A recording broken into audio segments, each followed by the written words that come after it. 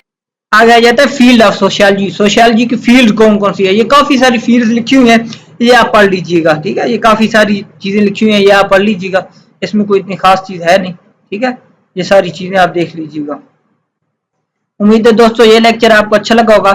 Next ہم کسی اور ٹاپک پہ ڈسکس کریں گے. خدا حافظ.